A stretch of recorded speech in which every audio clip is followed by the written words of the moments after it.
desce o Espírito Santo. Aí a gente falou que existem 3 sinais de batismo com o Espírito Santo, de acordo com a Bíblia: profecia, visões e sonhos. Joel capítulo 2. Quantos sinais se cumpriram em Pentecostes? 2. Por quê? Foram vistas por ele línguas repartidas como que de fogo. Foram vistas, é uma visão. Então, se eu chego lá, eu ia ver nada. Cheguei atrasado para o culto, não ia ver nada. Mas eles que estavam ali há 10 dias orando, o apóstolo Paulo fala em 1 Coríntios capítulo 15, que quando Jesus subiu para os céus, tinha mais de 500 irmãos que viram Jesus ir para o céu. Mais de 500. Mas quando desceu o Espírito Santo, tinha 120. É aquilo que a gente falou. Se o Espírito Santo viesse semana passada, ia ter que encontrar uma cadeira para ele aqui, que estava um pouquinho mais de gente. Se ele viesse hoje, ele pode escolher qualquer cadeira. Começa com 500, termina com quanto? 120. Cadê os outros 380? Participou da ceia e já cumpriu a sua cota de culto para Jesus. Agora, o que tem que fazer? Não, irmão, a gente tem que entender que tem mais ocupações ministeriais. É verdade. Aqueles que estão com ocupação ministerial estão plenamente justificados. Não é desses que nós estamos falando. Estamos falando daquele que está cumprindo a tabelinha de 15 em 15. É desse. Aí veio o Espírito Santo no que dia? No dia que estava só os 120. E os outros 380? Deveria estar ali também. Não estavam.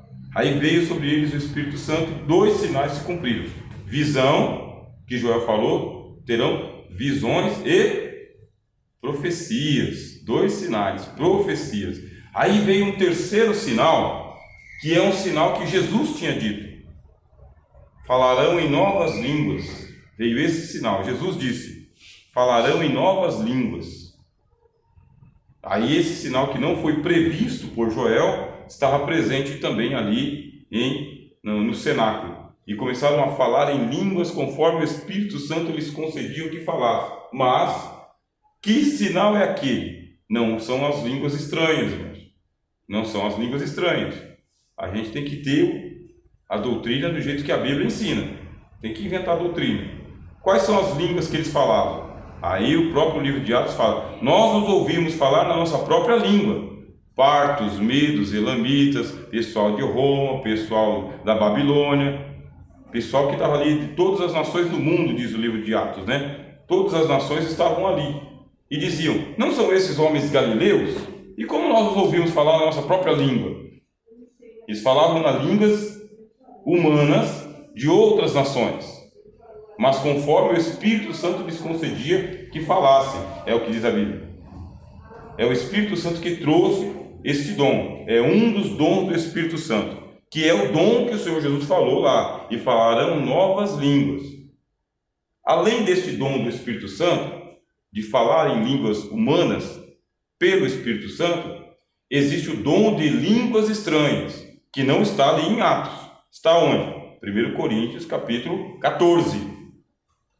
Capítulo 14. Por que em capítulo 14? Porque idiomas, né, pastor? São idiomas, perfeito, meu irmão. Idiomas. Em 1 Coríntios capítulo 12, Paulo fala: aquele que fala em línguas, ore também para que receba o dom de interpretação. Por isso existem línguas e interpretação de línguas. Aí existe uma outra manifestação, que é o dom de línguas estranhas, que não são idiomas. Essas línguas estranhas, diz o apóstolo Paulo, ninguém o entende. Ninguém o entende. Por quê? Porque em mistério fala com Deus. É a língua em mistério. Ninguém o entende. Porque em mistério fala com Deus. Portanto, aquele que ora no Espírito, em línguas, né? Ora bem, mas o Espírito mas o entendimento fica sem fruto, sem entendimento. Assim, peça a Deus para que Deus dê a você a interpretação das línguas. Para que você ore com o Espírito e com o entendimento. E depois Paulo fala: eu prefiro falar a vós algumas palavras para que vocês possam me entender, do que 1000 em mistério. Por quê? Porque se a trombeta der um toque incerto, ninguém se prepara para a guerra, certo? Ninguém se prepara para a guerra. Para que serve então o senhor perguntou, para que você é batismo com o Espírito Santo? Para que esses dons do Espírito Santo se manifestem com poder para aquilo que for útil. Profecia, cura, discernimento de espíritos, dom da palavra de sabedoria, dom da palavra de conhecimento. Os dons têm que se manifestar. Quando que eles se manifestam? A partir do batismo com o Espírito Santo.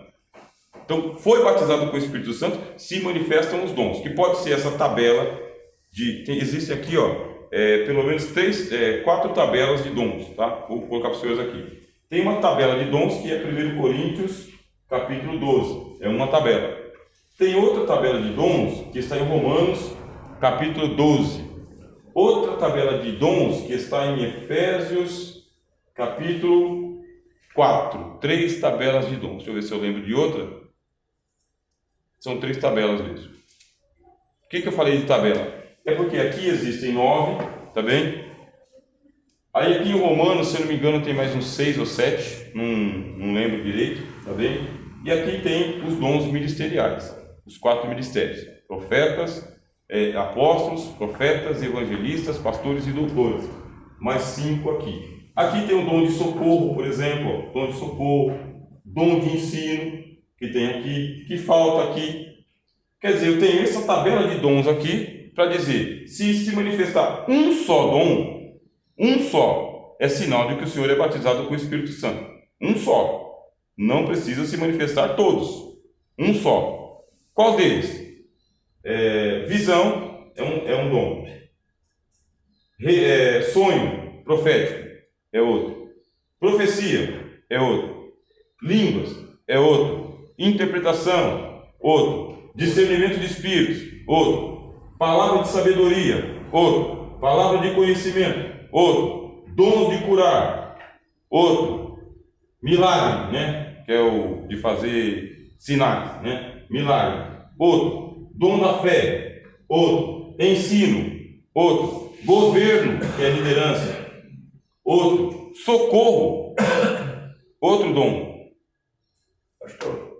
Pastor, doutor, evangelista, outro dom. Então você tem, só um pouquinho. Então a gente tem aqui, 3 tabelas. Qualquer uma dessas tabelas aqui dá um dom. Qualquer dom que se manifestar é sinal de que você é batizado com o Espírito Santo. Agora, para ser separado na Assembleia de Deus para o ministério, o que o ministério pede? A evidência de falar em línguas. O ministério de todos os dons ele fala. Você pode ter todos, mas para ser de diácono para cima, tem que ter o dom de falar em línguas estranhas. Por quê? Porque no Pentecostes aconteceu que eles falavam em outras línguas. E em Coríntios 12 fala que existem as línguas estranhas. Por isso, se o senhor não tem aqui esse dom de línguas, por mais que você tenha os outros dons, nós não vamos separar você para o ministério. Não vai. Então busca. Foi o que o meu pastor falou para mim. Ô Rogério, você aceitou Jesus quando? 94. Nós estamos em 99. Você já foi batizado com o Espírito Santo? Já, mas o irmão não fala em línguas. Então o senhor não foi batizado com o Espírito Santo. Para o ministério, não. Então, vai ter consagração ao diaconato agora, no dia 31 de dezembro de 1999. Vamos começar o ano 2000 e eu quero levar o senhor para ser diácono. Então o senhor tem aí alguns dias para buscar a Deus para que ele se manifeste com o dom de línguas. Senão o senhor não vai dessa vez. E foi o que fiz. Busquei a Deus para que ele manifestasse este dom em específico. Dá para fazer isso? Dá. O apóstolo Paulo fala, buscai com zelo os melhores dons, não foi? Buscai com zelo. Então você pode buscar o dom. Qual o dom que os senhores querem buscar? Tem uma tabela aqui para os senhores buscarem. Tem uma tabela. Um monte de dons. E a igreja está precisando de bastante. Qual desses aqui os senhores estão buscando? Paulo fala, principalmente de profetizar. Por quê? Porque o que fala em línguas, fala com Deus. Mas o que profetiza, profetiza aos homens. Esse daqui está em falta. Esse aqui está em falta. O que nós temos hoje? Bastante pregação. E na pregação acontece a manifestação da profecia. Mas nem toda pregação tem manifestação da profecia. Nem toda. Estamos falando do dom. Aquele dom lá dos anos 80. Sabe aquele dom dos anos 80? Que os senhores participaram várias vezes? Que todo mundo recebia? O adolescente, a irmã, o irmão. Sabe aquele dom em que o ministério falava lá em línguas estranhas e o irmão da igreja interpretava? Está faltando. E não vamos nos enganar, não. Está faltando mesmo. E quando se manifesta, a gente fica espantado, porque pode não ser de Deus. Faltando a experiência pentecostal do dom de línguas com interpretação e do dom de profecia por parte da igreja. Aí dá lugar para os falsos profetas. O senhor quer falar e o senhor quer falar. Esse Socorro, como está falando aí, eu tenho um colega, quando tem um cara com problema, parece que ele só não conta esse cara. Ele corre para o hospital, corre para lá, sabe? Tem o dom de resolver o problema da pessoa, quando o cara está morrendo, está não sei o quê, parece que puxa. E eu glorifico a Deus por seu testemunho, meu irmão. Porque esse aí não é o dom de púlpito. Não é o dom de púlpito. Não é o dom de sair na foto. É o dom que o senhor está vendo aí. O senhor tem que conhecer o testemunho pessoal dele. Já 2 vezes ele está no ônibus, eu conheço esse cara caído no chão lá, do ônibus. Eu conheço, esse é o fulano de tal, que mora, desceu do ônibus, pegou ele, levou para o hospital, levou para... Então... Esse é o Socorro. Esse é o samaritano. Esse é o dom de socorro e é esse aí que tem que trabalhar na assistência social da igreja, na distribuição de cesta básica, conhecer o problema que os outros têm, porque ele não é o dom que o camarada vai ficar contando vantagem e dizendo, eu distribuí 500 cestas básicas. Não. Quem tem o dom do socorro também recebe o dom da misericórdia. Paulo fala, e o que exerce misericórdia faz como? Com alegria. Então o senhor vê quantos dons tem para a gente buscar e a gente não sabe? Ou se sabe a gente faz que não sabe? Tem que buscar, porque serviço tem, mas não pode ser que nem os apóstolos lá, né? Vai na sorte. Vai na sorte. O senhor nem faz de conta que é o senhor. Nem tem vocação. Mas já que só tem o senhor, vai o senhor mesmo. Aprende na marra. Não pode ser. O senhor. Não, eu só queria relatar para os irmãos que quando eu aceitei Jesus como Salvador no ano 98, eu não era nem batizado nas águas ainda. Na Assembleia de Deus, no culto de Santa Ceia, eu pedi para Jesus, Senhor, batiza com o Espírito Santo, vejo os irmãos falar línguas, coisa linda, mistério do Senhor. E Jesus me batizou no culto da ceia, nós três casados com o Espírito Santo. Em 98, nós aceitei Jesus com Salvador. Bem-aventurados de 90, da geração de 90. Passou, aí desse casal eu batizei, e Deus tem me dado esse dom de língua e profecia. Agora sim. E tem mais aí uns 30 para o senhor buscar. Bem, mas não sei se vai dar tempo. Meu irmão, começa ontem. Semelhante igual ao nosso irmão aí, eu fui buscar a Deus, eu fui buscar o dom da palavra. Eu queria saber qual dom que existia. Aí o meu irmão falou, existe um dom chamado dom da palavra. Eu falei, explica para mim como que é esse dom. Aí ele falou, eu abro a palavra e aonde cair eu sei explicar. Aí eu falei, é isso que eu quero.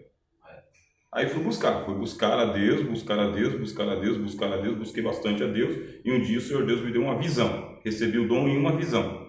Fui participar de uma vigília, a vigília era uma garagem bem pequenininha assim, bem quadradinha a garagem, que cabia ali 15 irmãos apertados um do lado do outro. Aí eu cheguei, só que eu cheguei muito cedo para a vigília. A vigília ia começar meia-noite, eu cheguei 9 horas da noite. Aí que faz o novo convertido que está buscando um dom que não sabe de nada de Jesus, e que estava enfrentando uma tribulação, meu irmão, que eu estava namorando com uma menina na igreja, eu era novo convertido, estava namorando com uma menina que era do mundão, né? E a menina não queria só namorar para ir para a igreja e ficar com o Rogério Craig, né? Ela queria um namoro mundano. Aí eu estava numa tribulação terrível entre buscar o Espírito Santo ou ficar com a menina. Aí eu peguei, dispensei a menina e falei, não vai dar porque, né, não vai dar, não tem nada a ver nós dois. E fui pro culto, triste pra caramba, né? Triste que eu queria ficar com a menina. Aí comecei a buscar a Deus. Irmão, só chegou cedo, só vai chegar aqui só meia-noite, os irmãos começam a chegar aqui, que a gente vai passar a madrugada inteira em oração. E eu fui lá buscando a Deus, de repente, eu dobrado o joelho ali, aí Deus me deu uma visão. E na visão foi quando eu recebi o dom de Deus, como o senhor ali, que diz respeito a esse que o senhor vem se manifestando aqui, não pelo pastor Rogério. O pastor Rogério, o professor Rogério. Isso é só o dom mesmo. Sem o dom, nada. Sem o dom, nada. Eu já experimentei várias vezes a ausência do dom, por causa da vaidade. Então o dom se ausenta. A vaidade toma conta e fala, eu sei ensinar, eu sei pregar, né? Eu dou conta do recado. Muitas vezes eu fui ali e fui disciplinado pelo Senhor dizendo, não, sem o dom, nada. Sem o dom não tem sabedoria, não tem conhecimento, não tem estudo, não tem teologia, não tem nada, meu irmão. Tem nada. E às vezes no meio do púlpito, assim, com muita gente te vendo e ouvindo. E você fala, cadê o dom? Disciplina. Então naquela noite o Senhor Deus me deu o dom, eu dobrei o joelho, eu tive uma visão. não vou relatar exatamente a visão para os senhores aqui. Eu sei que quando eu acordei, era meia-noite e pouco, quando eu saí da visão. Eu estava de joelho dobrado, estava acontecendo um Pentecostes na igreja, e os irmãos já tinham chegado. Eu fiquei aproximadamente ali das 9h30 até quase meia-noite tendo a visão. Só que para mim, tinha passado 15 minutos. 15 minutos. E alguém que não entendia pensava que o senhor estava ajoelhado? Estava ajoelhado. Pensando que você estava dormindo. E não estava. Estava muito falou aí. atento. Aí eu posso inserir algo no seu testemunho. É buscar o dom e o conhecimento. Eu passo horas buscando mais conhecimento, Bastante. muito, atualizando a cada momento, para crescer na graça e no conhecimento. A pessoa usa o dom, mas não tem conhecimento algum, às vezes. Precisa, porque depois daquele dia lá, o que o Senhor Deus me colocou para estudar não está brincadeira. Irmão.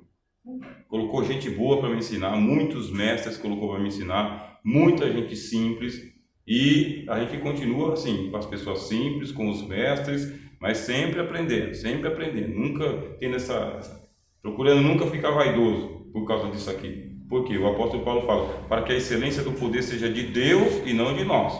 Temos esse tesouro em vaso de barro, e só isso, porque se o dom não se manifestar, ficamos sem. Essa é a aula sobre o Espírito Santo. Nós somos trabalhadores do Evangelho e não precisa trabalhar sem ferramenta, não precisa trabalhar sozinho, nem Jesus trabalhou sozinho. Tem que trabalhar lado a lado com o Espírito Santo e com a ferramenta do Espírito Santo. Você não se capacita. Capacita. Porque no dia que você chega ali para você expulsar um demônio, estou evangelizando, glória a Deus. Você é revestido de poder e você cheio do Espírito Santo, você expulsa o demônio com facilidade. Então todo mundo é chamado para isso, e com isso, não ande só. O senhor que gosta de cantar, glória a Deus. Em 77 eu desci as águas batismais em Mato Grosso do Sul. E em 78 eu recebi o batismo do Espírito Santo aqui no Colorado. Que eu estava vendo. Aí é onde que me dedicou a... Você vai explicar para mim se é dom cantar. Eu não cantava, não sabia cantar. Eu só gritava na beira do fogo. Mas aí eu me dediquei a cantar e a estudar a palavra. Eu gosto muito disso. Você vê que eu não perco. Não perco. E quero saber se isso é bom, cantar. Sim, o apóstolo Paulo fala que isso aí faz parte de cantos espirituais agradáveis a Deus. Então, salmodiando ao Senhor no vosso coração. Então, como que eu componho o salmo? Pelo Espírito Santo. Como que eu canto o salmo? Pelo Espírito Santo. Como que o canto ele é espiritual? Pelo Espírito Santo. Os senhores já ouviram aqui gente cantando em línguas estranhas do Espírito Santo? E viram a virtude que se manifesta? E não dá saudade do Espírito Santo, meus irmãos? Os senhores não têm saudade do Espírito Santo? Saudade da presença dele, que é incontestável, incontrolável? Eu amo isso aqui. A harpa cristã. Nem qualquer outra música aí, nunca, mas isso aqui. E essa é a raridade. Pastor, como que... A gente tem que ter saudade sim, buscá-lo. Como se pode, por exemplo, num culto eu estava aí 3 irmãos falando em línguas, e o tempo aconteceu aqui, até que esse dia estava orientado, o pastor orientando. 3 pessoas falando em línguas, falando, o pastor levantou e falou, se for da parte de Deus, que haja intérprete. E não teve. Eu penso que o bicho, acho que não veio daqueles 3 que estavam ali, você estava com brincadeira, porque esse dia, essa mesma pessoa que estava com essas brincadeiras aqui na igreja, a semana retrasada eu estava aqui na estação e chegou fumando e pedindo uma passagem para ir para São Paulo. Eu falei, meu amigo, você está fumando, rapaz? Que negócio é esse? Dentro da estação eu falei para ele. Jesus. Que não sei o que. Eu falei, que é isso, rapaz? Pô, foi com o Doriano. Eu falei, mas fumando, rapaz? Falei para ele, você tem uma passagem aí e não sei o que. Eu falei, tá vendo? A situação já está crítica. Não Vocês ouviram a pregação ontem? Pregação do pastor ontem? Você já está ruim, você já está caindo pelas pernas, você já está batendo lata e você não se arrepende? Aí eu penso assim, aí a turma começou até daquele tempo que brincar com o pastor Paulo, chamar o pastor Paulo de Gagá, esse velho tá na hora de sair, tudo. E o pastor levantou na direção assim, se for da parte de Deus, que era de intérprete, porque estava um negócio feio, não sei se vocês vão lembrar. tinha um pessoal aqui dentro, o pastor gritava, tchau! O outro levantava a mão, era uma bagunça danada aquilo. O pastor levantou e cortou aquilo. E muita gente veio, nossa, tá cortando, tá não sei o quê. Teve uma vez aqui, não sei se eu estou tomando um tempo. Tá no fórum, tá no fórum. É. Tá no assunto, pode falar. Então, aí teve aí a irmã falou assim, pastor, essa moça tem que dar uma palavra para as irmãs aqui. O pastor, não, minha irmã, essa moça tem que trabalhar com Deus. Não, pastor, que eu estava dirigindo aqui o Casa Branca, quando eu voltei aqui, essa moça que tinha que dar a mensagem para as irmãs estava agarrada com o cara aqui atrás da igreja. Os dois, né, fora de hora e tudo. Eu falei para minha esposa, aí se o pastor não está na direção, vai ter que engolir esse povo. Esse povo, pastor, está tudo fora da igreja, tudo aí com bagunça. Por isso que nós somos os responsáveis aqui pela lâmpada do Espírito Santo. É verdade. Aí Paulo falou que para Timóteo, olha por ti mesmo e pela doutrina, porque chegará tempo em que o pessoal não suportará essa doutrina, porque os demônios estão tomando conta. Então nós temos que fazer essa manutenção da nossa vida, olhar por nós mesmos, olhar pela doutrina. Em tudo quanto a gente é tentado, tem que se manter ali vigilante, para não cair naquilo que a gente vê o outro ser tentado também. Preservar o dom, como o nosso irmão faz aqui. Quer ter o dom? Cuida da harpa. A harpa está na mão do Senhor. Agora, se tiver misturado harpa com Bruno e Marrone, não reclama. Não reclama. Ah, por que não tem unção e louvor? Não tem poder no louvor? É porque o mesmo que canta a Voz da Verdade, o mesmo que canta Fernandinho, é o mesmo que canta MC Gui, é o mesmo que canta Anitta, é o mesmo que gosta de sofrência. Então, por favor, escolhe. É como que você sabe? Me dá sua playlist aqui, deixa eu dar uma olhada na sua playlist. Está lá misturado. Aí como está lá misturado um e outro, aí Deus fala, bom, enquanto estiver misturado, então fica assim. Faz falta, Senhor. Quando dizem para mim que havia um testemunho antigo de uma pessoa que foi curada porque eu tinha a mão paralítica e gostou do cabelo da irmã. Eu não estou falando da doutrina do cabelo, estou falando do Espírito Santo, por favor, hein? Não é do cabelo. Mas é aquele tempo em que a irmã preservou o cabelo e a outra pessoa chegou lá. Vocês conhecem esses testemunhos, vocês são da minha geração, né? A mão estava lá mirrada, né? Paralítica. Aí começou a dizer, olha que cabelo bonito que você tem, passando a mão mirrada no cabelo. E aí, na hora, a mão da criança ficou boa. Não é pelo cabelo, é a unção, é a preservação. Então a gente sabe muito bem de que se você, aquele que espera o Senhor, preserva-se a si mesmo e o maligno não lhe toca, não é o que a Bíblia diz? Você preserva-se a si mesmo. Aquele que tem essa esperança, preserva-se a si mesmo e o maligno não lhe toca. Então a nossa fé não pode ser fingida, não pode ser pura. Se eu tenho cabelo grande, só para terminar, se eu tenho cabelo comprido, se eu sou uma irmã que eu tenho cabelo comprido, então eu vou cuidar do meu cabelo comprido. Não só do cabelo comprido, mas da língua curta também. Cuidar de tudo, né? Não só do cabelo comprido, mas também da vestimenta, né? Para o umbigo não ficar de fora e outras coisas também. Toma conta de tudo. Aí, aquele que tem essa esperança, preserva-se a si mesmo. Quantos prazeres a gente abre mão só para a gente não ser reprovado? Quantas vezes? Aí sim, isso não nos torna mais santos, meus irmãos, por favor. Isso não nos torna melhores do que os outros. A gente não ficar julgando as pessoas aqui pela aparência. Então, falando de nós, aquele que tem essa esperança, preserva-se a si mesmo. É a sua devoção, é a sua fé, é o seu serviço. Você se preserva, porque na hora que o Senhor precisar de um profeta, de um cantor, de um pregador, de um evangelista, ele vai procurar aonde? Entre os 120. Porque os 120 já estão revestidos de poder. Os 120 já estão ali em oração. Os 120 já sabem as coisas do Espírito Santo. E os outros 380? Vai ter uma experiência em outro dia. Ficou para a segunda oportunidade, que é o que a gente está falando aqui da grande tribulação. É o que a gente está falando aqui. Parece que a grande tribulação vem para fazer esse divisor de águas aqui, para saber quem faz parte da primeira e quem faz parte da segunda parte. Aqueles que vão e aqueles que não vão. Parece que é isso aí. A gente está tendo uma oportunidade aqui antes que venha o anticristo, para a gente buscar o Espírito Santo e quando o Senhor Jesus chegar e falar, quando se fizer chamada, eu lá estarei, meu, quando se fizer chamada. Pastor, depois dessa pandemia, o meu entendimento mudou 100%, tudo que eu entendia, que virou tudo. Assim, o negócio está tão rápido assim, o negócio da implantação do anticristo, porque tudo que faz o mundo está fazendo agora, parece que é para poder acontecer o negócio. Esse é o discernimento que a gente tem. O Senhor está às portas. Alguém quer fazer mais algum comentário? A minha última pergunta, a última. Quando Jesus desceu lá embaixo, ele foi pregar para a salvação ou para a condenação? Não sabemos. Não sabemos. Não sabemos, né? O apóstolo Pedro fala aqui para que, embora julgado segundo a carne, vivesse segundo Deus em espírito. É só o que ele explica para a gente. Um assunto que eu tenho tanta curiosidade, o apóstolo sabia e não falou. Deixou a gente aqui com essa pergunta, né? O senhor foi pregar o que lá? Aí Pedro só fala: embora julgado segundo a carne, vivam segundo Deus em espírito. Só isso. Talento e dom. É o mesmo? Língua, Talento e dom. talento e dom É o mesmo? Não. são textos diferentes. Da escolinha, ela não vai me ver ficar preocupada, minha filha. Tá bem, Cris. Vamos guardar essa pergunta, tá bom? Obrigado, pastor Breno. Vamos guardar. Amém.